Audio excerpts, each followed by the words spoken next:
तो अभी बहुत सारे गवर्नमेंट एग्जाम चल रहे हैं और ये गवर्नमेंट एग्जाम होते रहते हैं और टाइम टू टाइम वैकेंसी आती रहती है, फिर उसके लिए प्रिपरेशन करते हैं बच्चे और एग्जाम देते हैं। तो इसमें लक कैसे काम करता है, मतलब इसमें लक का क्या मतलब है, किस तरीके से लक काम करता होगा, जो कि मैं अपने पर्सनल एक्सपीरियंस से आपको बताऊंगा कि कैसे आपका लक आपको एक अच्छी पोजीशन पे सिलेक्शन दिला सकता है या कैसे क्या चीजें होती हैं। मतलब आप चाहे बहुत ही ज्यादा पढ़े लिखे हो, चाहे आपने 12-12 घंटे पढ़ाई कर रखी हो, लेकिन कहीं ना कहीं एक ऐसा होता है कि लक जो होता है ना, वो आपको नहीं आगे सिलेक्ट होने दे सकता है। तो अभी आप वीडियो में आगे तक बने रहिए, आपको समझ में आ जाएगा कि मैं क्या कहना चाहता हूँ। तो मान लीजिए कोई गवर्नमेंट एग्जाम होता है, उसमें बहुत सारे मतलब 50,000 बच्चे लोग अप्लाई करते हैं उसके अंदर, फिर और उसमें कई हजार बच्चे उसमें एग्जाम देते हैं।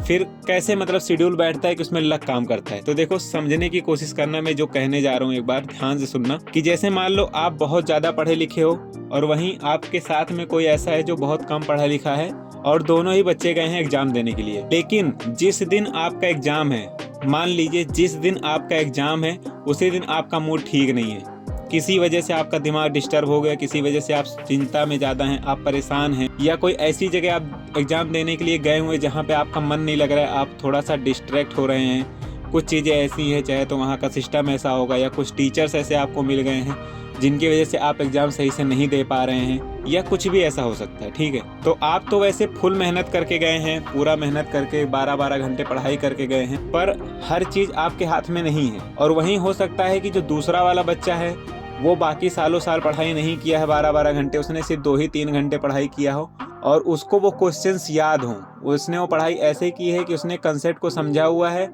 और उसके क्वेश्चन पेपर में ऐसे ऐसे क्वेश्चन पूछे गए जो उसको ऑलरेडी आता है, मतलब उसके बारे में उसको पता है और उसने अच्छे से आंसर दिया और उसका सिलेक्शन होना पॉसिबल हो जाता है। और हो सकता है वो वहाँ पे जाकर के कोई चिंता ना किया कोई, क्योंकि उसने ज़्यादा कोई पढ़ाई लिखाई नहीं किया, तो कोई टेंशन नहीं है, मजे मजे में गया, एग्जाम दिया, हो गया तो ठीक है, नहीं हो तो कोई बात नहीं। तो मतलब कहने का ये ना कि हर चीज़ आपके हाथ में नहीं है। तबीयत खराब होना, मूड सही ना होना, या फिर क्वेश्चन ऐसे आना जो आपको नहीं आ रहा, आपने भले ही बहुत 4 किताबें पढ़ी लेकिन क्वेश्चन ऐसे किताब से आया जो 5वीं किताब है उसमें से आया।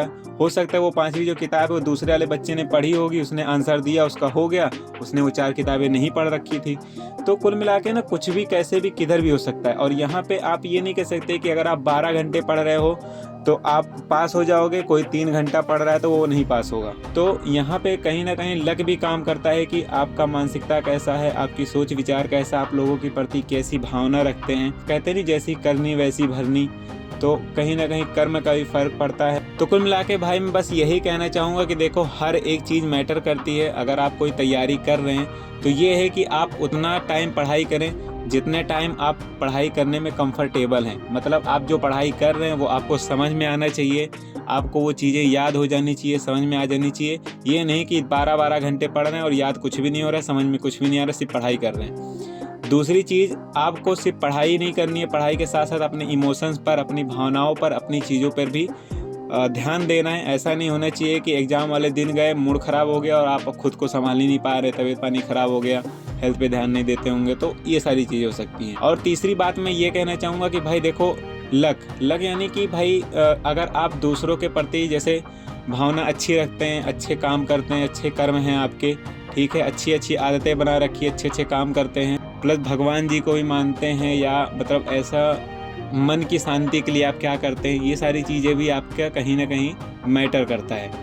कि अगर आप सही करेंगे, सही सोच के साथ करेंगे, सही चीज़ के लिए करेंगे, तो आपके साथ भी चांस होता है कि सही होवे।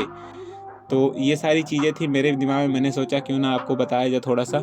आई होप आपको ये सारी चीज़ें समझ में आई होंगी। एंड आपका जो भी ओपिनियन है आप कमेंट करके बता सकते हैं। हर चीज़ हमारे हाथ में नहीं है या तुम्हारे हाथ में नहीं है, एक सिस्टम है और सिस्टम के हिसाब से चलेंगे तो ज़्यादा अच्छा रहेगा। तो चलिए दोस्तों, आज की वीडियो में बस इतना ही। मिलते हैं हम आपको नेक्स्ट वीडियो में, तब तक लिए बाय बाय, टाटा, see you, take care guys.